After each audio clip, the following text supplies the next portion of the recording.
해병대에서 군복무를 하고 있는 상준 씨는 가장 가까운 친구다. 인수 씨가 완치될 때까지 여러모로 힘이 돼주었다. 당연하지. 인수가 씨름볼 할 정도로 많이 건강했고 또 친구들 사이에서도 개그맨일 정도로 웃기고 활발한 애였는데 인수가 갑자기 그렇게 되고 나니까 많이 안쓰러웠지만 근데 인수가 또 아픈 중에도 우리 걱정하는 것을 알고 장난도 많이 쳤습니다. 뭐 지가 옛날 때 씨름을 해서 이렇게 씨름씨름 알라보다 이렇게 웃으면서 얘기도 하고 그냥 그렇게 건강한 모습 보니까 기분 좋고. 한때는 내일을 예측할 수 없을 만큼 힘든 시간도 있었다. 하지만 그 간절했던 미래는 현실이 됐고 인수 씨는 지금 친구처럼 건강한 청년이 됐다.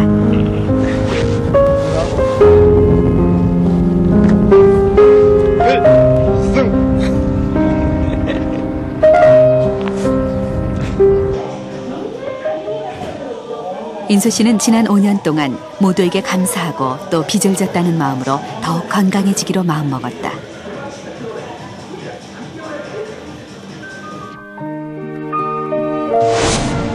한 해 1000여 명. 우리 아이들이 암에 걸리고 몇몇 아이들은 가족들의 마음속에서만 살아남는다. 하지만 소아암은 불치병이 아니다. 이 아이들은 모두 그 희망의 증거다.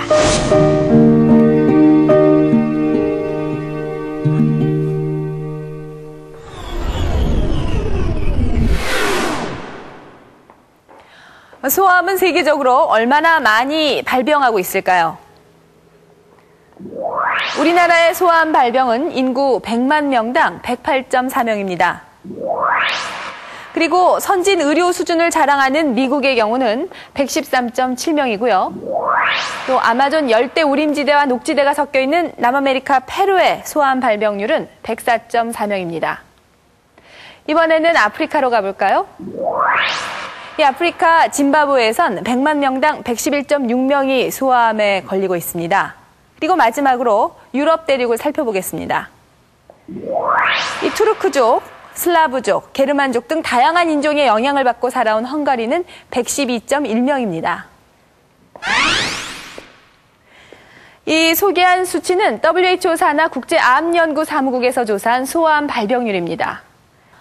기후와 인종, 문화와 상관없이 세계적으로 비슷하기 때문에 소아암은 확률의 병이라고 불립니다. 이런 소아암에 관한 연구는 1960년대부터 성인암보다 먼저 시작됐고 항암 치료의 역사를 열었습니다. 소아암 치료율이 높은 이유가 바로 여기에 있습니다.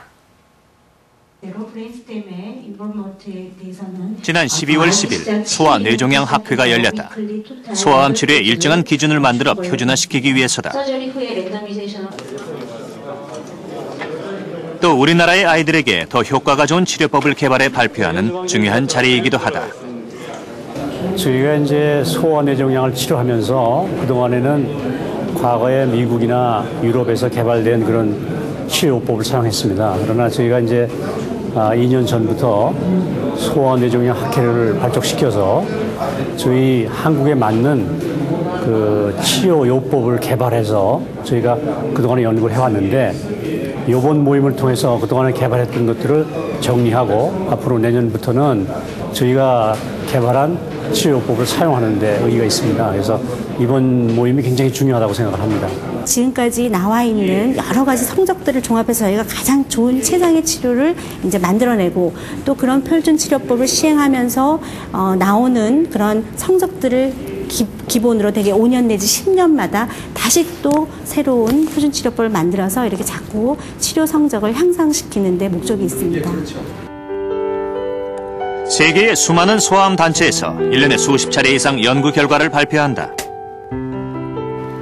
이렇게 30여 년간 쌓인 결과가 바로 소아암 치료의 현주소인 것이다.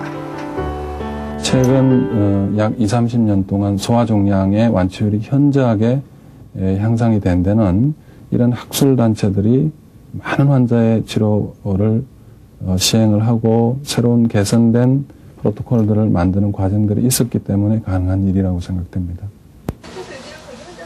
소아암 치료를 위한 노력은 항암 치료의 역사를 열었다. 현재 이루어지는 항암요법은 소아암 치료법에서 시작됐다. 거의 똑같이 성인암으로 도입됐죠. 그러니까 현대적 개념의 복합화학요법, 그다음 강력한 화학요법은 소아급성 림프구성 백혈병에서 토대가 돼서 결국은 성인 종양 치료에서 꽃을 피우게 된 것이죠.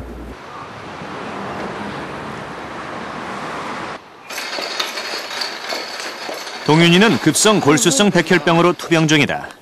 곧 조혈모세포 이식을 받을 예정인데 골수 대신 탯줄 혈액, 즉 제대혈 이식을 받기로 했다. 아빠는 아직도 믿기지 않는 이 시간이 어서 끝나기만을 바라고 있다. 안 힘들게 잘 됐으면 좋겠고, 그러면 누가 감당하는. 동윤이가 제대혈 이식을 받을 수 있었던 것은 골수처럼 타인에게 기증될 수 있기 때문이다. 골수와 제대혈 이식은 조혈모세포를 구한다는 점에서 같은 이치다. 하지만 어느 것을 선택하느냐는 그리 간단한 과정만은 아니다. 환자의 질병 상태라든지 그 다음에 본인한테 기증해 줄 수 있는 골수 기증자의 상태라든지 그 다음에 보관되어 있는 제대혈의 상태라든지 이런 모든 것을 종합을 해서 결정을 해야 되는 문제이기 때문에 전반적으로 어떤 환자에서는 제대혈 이식, 어떤 환자에서는 골수 이식이 좋다 이렇게 말씀드리기는 힘들 것 같고 환자 상태와 골수 제대혈의 상태에 따라서 결정을 하고 있습니다. 다행히 동윤이는 맞는 제대혈을 찾았지만 현재 기증을 목적으로 보관된 제대혈은 그다지 많지 않다.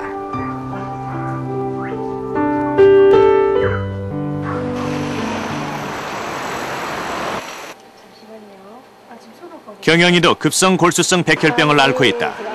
조혈모세포 이식이 필요한데 겨우 찾아낸 제대혈의 양이 부족하다. 만일에 대비해 경영이의 몸에서 조혈모세포를 미리 채취해 놓기로 했다. 하루 3시간, 2, 3일간 피를 뽑아 조혈모세포를 따로 분리하고 남은 혈액은 다시 주입한다. 조혈모세포는 이렇게 말초 혈액에서도 구할 수 있다.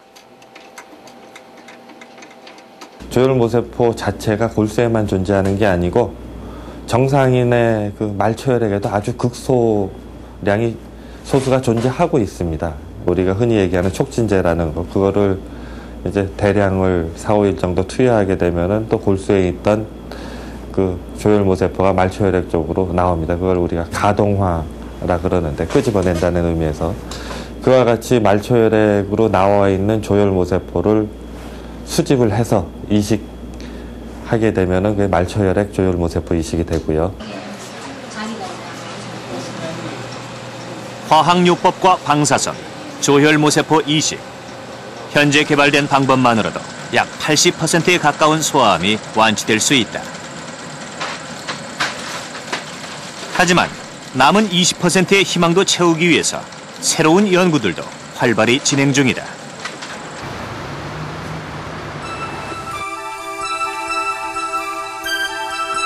이곳에서는 면역세포요법에 대해서 연구하고 있다. 자신의 혈액을 채취해 면역세포를 따로 걸러낸다.